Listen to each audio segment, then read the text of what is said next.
Hello everyone, welcome to EMRS classes. तो आइए आज के अपने इस वीडियो में हम बात करते हैं जो अपकमिंग वैकेंसीज निकलेगी EMRS 2.0 में, उसके अंदर जो लाइब्रेरियन की पोस्ट निकलेगी उसके बारे में। क्या पे लेवल है इसका, किसके अंडर जो लाइब्रेरियन की वैकेंसी है वो किसके अंडर फॉल करती है, कितने आवर्स का एग्जामिनेशन होता है, किन किन जो पेपर का डिवीजन है वो किन किन सब्जेक्ट्स के बेसिस पे किया गया है, टोटल कितने मार्क्स का पेपर होता है, इन सब के बारे में आइए बात करते हैं हम डिटेल में अपने आज के इस वीडियो में EMRS क्लासेस की मदद से। उम्मीद करूंगी आप सब मेरे साथ अंत तक बने रहेंगे। देखिए, दो ऐसी पोस्ट है या दो ऐसे पोस्ट है जिसके बारे में सबसे ज़्यादा क्वेश्चंस पूछे गए हैं मुझसे। एक तो लाइब्रेरियन है और दूसरा अकाउंटेंट है।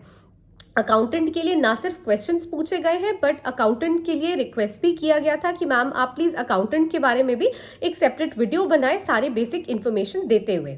तो ये मेरा वीडियो जो है, माफ़ कीजिएगा, वो लाइब्रेरियन को मैं डिनोट करके बना रही हूँ। सारी इन्फॉर्मेशन मैं लाइब्रेरियन के बारे में देते हुए बना रही हूँ और इसके बाद जो मेरा नेक्स्ट वीडियो मैं अपलोड करूँगी वो अकाउंटेंट से रिलेटेड सारी इन्फॉर्मेशन देते हुए बनाऊँगी।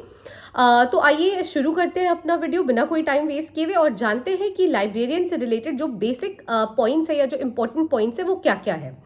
देखिए, सबसे पहले मैं बता दूं कि पिछली बार लाइब्रेरियन की लगभग 369 पोस्ट जो कि निकाले गए थे। मैं टोटल की बात कर रही हूँ, हर कैटेगरी वाइज अलग थे लेकिन टोटल जो कि 369 पोस्ट निकाले गए थे। अब देखिए, अगर हम बात करते हैं लाइब्रेरियन के पे लेवल की, तो लाइब्रेरियन का पे लेवल 7 हो जाता है और पे लेवल 7 है, यानी सारे डिडक्शंस करने के बाद जो बेसिक सैलरी आपकी बनती है वो अप्रॉक्सीमेटली 70,000 के आसपास बनती है। अब आप बोलोगे मैम ये तो उतनी ही बन रही है जितनी TGT वालों की हो जाती है। तो मैम क्या TGT के अंडर ही लाइब्रेरियन फॉल करते हैं? जी हाँ, जो लाइब्रेरियन की पोस्ट है वो लेवल 7 पे इसलिए है और जो सैलरी इन हैंड जो सैलरी आपको मिल रही है सारे डिडक्शंस के बाद वो 70 इसलिए है क्योंकि जो लाइब्रेरियन की पोस्ट है वो TGT के अंदर ही फॉल करती है। अब देखिए, बात करते हैं हम जो बेसिक पेपर है उसके बारे में। देखिए, यहाँ पे टोटल 120 मार्क्स का पेपर रहता है और देखिए एक्चुअली तो आप जब डिवीजन देखोगे तो उसमें पेपर को 6 भागों में डिवाइड किया गया है, लेकिन जो छठा भाग है वो है लैंग्वेज का और उसे हम काउंट नहीं करते हैं क्योंकि वो बस क्वालिफाइंग इन नेचर है। वो उसके जो मार्क्स होते हैं वो ऐड नहीं होते हैं टोटल पेपर में। और ये जो टोटल पेपर है आपका वो 3 आवर्स का रहता है। यहाँ पे भी नेगेटिव मार्किंग है 0.25 की। देखिए, पहले जनरल अवेयरनेस है। पेपर को 6 भागों में अगर आप डिवाइड करोगे तो सबसे पहले जनरल अवेयरनेस है, 10 क्वेश्चन है 10 मार्क्स के। दूसरा आपका रीजनिंग है, 10 क्वेश्चन है 10 मार्क्स के। तीसरा आपका जो ICT है, कंप्यूटर बेस्ड जो क्वेश्चन है वो रहते हैं 10 क्वेश्चन 10 मार्क्स के। वैसे ही आपका टीचिंग एप्टीट्यूड है वो भी 10 क्वेश्चन 10 मार्क्स के। और इसके साथ साथ जो फाइनली आपका 5वां पार्ट है वो आपका सब्जेक्ट डोमेन है। सब्जेक्ट डोमेन के साथ साथ 5 नंबर का पीडागोजी है और 5 नंबर से आपसे जो NEP है यानी नेशनल एजुकेशन पॉलिसी है 2020 उसके बेसिस पे क्वेश्चंस पूछे जाते हैं। तो ये टोटल जोड़ के आपका 120 का पेपर हो जाता है। अब देखिए, जो रेस्ट पार्ट है यानी 30 मार्क्स जो और बच गए वो इनमें ऐड नहीं होता, यानी 120 का ही आपका टोटल पेपर होता है। 30 मार्क्स जो और है वो आपके लैंग्वेज को दिया गया है, यानी 10 नंबर का इंग्लिश है, 10 नंबर की हिंदी है और 10 नंबर का आपसे रीजनल लैंग्वेज पूछा जाता है। 10 नंबर के जो क्वेश्चन है वो आपके रीजनल लैंग्वेज पे पूछे जाते हैं। ये टोटल हो गए 30, लेकिन ये 30 नंबर काउंट नहीं होते हैं 120 मार्क्स में और आपका जो टोटल पेपर है वो 120 मार्क्स का ही होता है।